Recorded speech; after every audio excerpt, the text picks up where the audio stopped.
Di masa pandemi seperti ini, semakin banyak orang yang membeli barang secara online. Nah, ini bisa menjadi peluang bisnis untuk mencari uang tambahan. Di episode kali ini, saya akan membahas bagaimana caranya teman-teman bisa mulai berjualan di Shopee.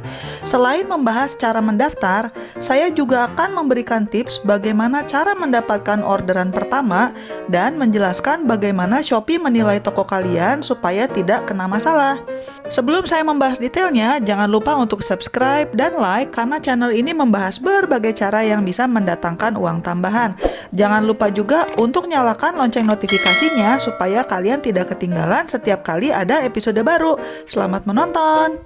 Dengan jumlah pengunjung bulanan sekitar 93 juta orang, Shopee telah menggeser Tokopedia sebagai marketplace yang paling ramai dikunjungi di Indonesia.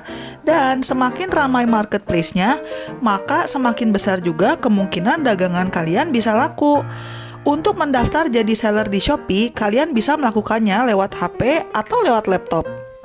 Kalian tinggal download aja aplikasi Shopee atau masuk ke websitenya, klik daftar, isi informasi akun, lalu verifikasi nomor HP dan alamat email kalian. Untuk mulai berdagang dan upload produk, silakan klik halaman saya dan klik mulai jual. Di sini kalian akan melihat tombol untuk tambah produk. Upload foto atau video produk, lalu tambahkan juga deskripsi, kategori, harga, dan ongkos kirim secara rinci. Kalau sudah, jangan lupa tekan simpan dan sangat disarankan untuk upload minimal 2 foto per iklan. Video juga boleh, karena itu akan lebih meyakinkan pembeli untuk membeli barang Anda. Sebagai catatan, ada loh barang-barang yang tidak boleh dijual di Shopee. Misalnya alkohol, produk dari hewan liar, senjata, rokok, narkoba, saham, barang curian, dan sebagainya. Untuk daftar lengkapnya, silakan ke websitenya Shopee ya. Supaya toko kalian terlihat lebih meyakinkan, jangan lupa juga untuk set profile toko.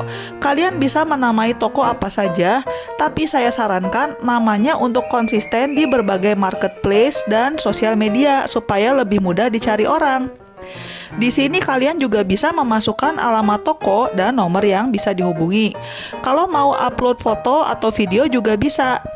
Selanjutnya, jangan lupa untuk set metode pengiriman. Berikut adalah jasa-jasa pengiriman yang didukung oleh Shopee. Sebagai catatan, sebagai penjual, kalian itu harus kirim barang dalam 2 hari, kecuali kalau kalian sudah menandakannya sebagai pre-order. Sabtu dan Minggu tidak dihitung. Kalau barangnya tidak dikirim-kirim, maka Shopee bisa menghubungi kalian untuk follow up, dan toko kalian juga bisa kena penalti. Makanya, ini menjadi catatan yang penting untuk teman-teman yang ingin buka toko Shopee sebagai dropshipper.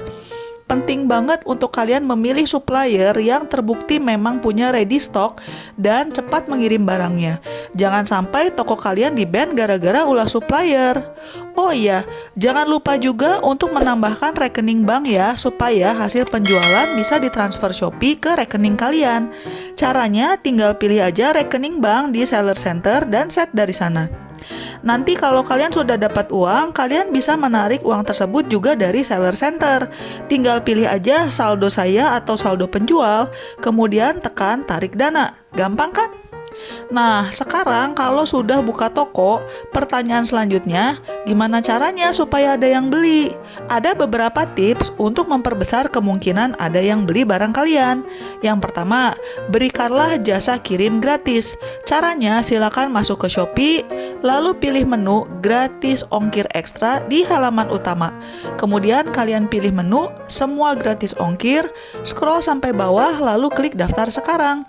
Lengkapi pendaftarannya dan pengajuan gratis ongkir akan diproses. Selanjutnya, pastikan harga yang kalian berikan itu kompetitif. Coba cari tahu dulu berapa harga jual dari kompetitor kalian. Kalau modal kalian kuat, kalian bisa mempertimbangkan untuk memberikan diskon gede-gedean, terutama saat toko kalian masih baru, dengan maksud memperbanyak review positif. Ya, mungkin dengan cara ini untungnya tipis banget ya, tapi anggap aja itu investasi jangka panjang, karena pembeli biasanya akan lebih percaya dengan toko yang sudah punya banyak review positif. Meskipun barangnya bagus, harganya lumayan, tapi kalau tidak ada reviewnya, pembeli jadi lebih was-was. Supaya produk keluar pada saat pembeli search sesuatu, berikan nama produk dan deskripsi yang lengkap. Nama produk yang disarankan oleh Shopee terdiri dari merek, ditambah model produk, ditambah spesifikasi, lalu tulis juga ukurannya. Untuk deskripsi, pastikan informatif. Jelaskan spesifikasi, kegunaan, dan juga garansi produk kalau ada, dan kemas dengan kata-kata yang menarik. Oh iya, Shopee juga mengizinkan kalian untuk bump iklan secara gratis loh. Nama fiturnya adalah naikkan produk. Dengan fitur ini, produk kalian bisa tampil di hasil pencarian teratas dan meningkatkan kesempatan produk dilihat oleh pembeli. Sebagai catatan, fitur ini dapat digunakan untuk 5 produk tiap 4 jam. Untuk menaikkan produk melalui aplikasi, tinggal klik saya, toko saya, scroll ke bawah, pilih produk, kemudian klik naikkan produk. Karena semua orang senang kalau dapat diskon, untuk memikat pembeli, kalian juga bisa membuat voucher toko. Sebagai seller, kalian bisa tentukan sendiri diskonnya mau berapa banyak dan berlakunya sampai tanggal berapa. Nah, selanjutnya yang perlu diketahui oleh pedagang pemula bahwa Shopee ini punya semacam sistem penalti untuk menilai performance toko-toko yang ada. Seller dengan performance yang bagus bisa diundang menjadi star seller alias toko yang disarankan oleh Shopee. Tapi di sisi lain, kalau performance-nya jelek, toko kalian itu bisa di-ban oleh Shopee. Berikut adalah hal-hal yang ditinjau oleh Shopee untuk menilai performa suatu toko. Yang pertama adalah persentase chat dibalas. Tingkat respon chat dan penawaran yang diterima dalam 90 hari terakhir menjadi penentu berapa persen chat yang dibalas. Kemudian selanjutnya, waktu chat dibalas. Ini adalah rata-rata waktu yang dibutuhkan oleh penjual untuk menjawab chat dari pembeli. Ekspektasi Shopee adalah seller perlu membalas chat dalam 12 jam kecuali kalau hari libur. Dan kalau sampai seller berkata-kata kasar atau meminta pembeli cancel order supaya sellernya tidak kena penalti, itu semua akan mendatangkan penilaian negatif terhadap toko tersebut. Selanjutnya adalah penilaian atau feedback dari customer.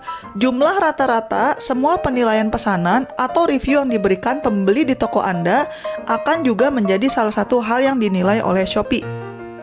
Kemudian Shopee juga akan melihat berapa tingkat pembatalan atau pengembalian, yaitu persentase pesanan yang dibatalkan oleh penjual atau yang dikembalikan oleh pembeli dalam 7 hari terakhir. Dan selanjutnya mereka juga akan mengecek apa persentase pesanan yang terlambat dikirimkan dalam 7 hari terakhir. Sebagai catatan, kalau kalian tidak bisa mengurus toko karena satu dan lain hal, misalnya kalian lagi liburan atau misalnya lagi di rumah sakit dan sebagainya, kalian itu bisa loh ngeset toko dalam mode liburan. Tapi dampaknya, pembeli tidak akan bisa membuat order ke toko kalian. Kalau tokonya kena penalti, dampaknya apa? Nah, kita bisa lihat di sini ya, teman-teman. Jadi, toko yang kena penalti itu tidak akan dapat fitur eksklusif dari Shopee. Kemudian, jumlah iklan produknya juga akan dibatasi dan sebagainya. Untuk keterangan lebih lanjut, teman-teman silakan mampir ya ke websitenya Shopee, link ada di deskripsi. Karena mereka ini punya banyak sekali materi training yang cukup detail dan jelas. Menurut saya pribadi, ini adalah salah satu marketplace yang materi training untuk sellernya lumayan bagus kalau saya bandingkan dengan beberapa marketplace yang lain. Kalau kalian ingin saya buatkan video untuk cara-cara berjualan di marketplace yang lain seperti Tokopedia dan sebagainya, silakan komen di bawah. Atau kalau kalian ingin mendapatkan uang tambahan dengan cara lain, silakan mampir ke channel saya karena di sana ada banyak sekali cara-cara untuk mendapatkan uang tambahan. Jangan lupa juga untuk subscribe dan nyalakan lonceng notifikasinya. Sekian dulu episode kali ini dan selamat mencari uang tambahan. Bye-bye!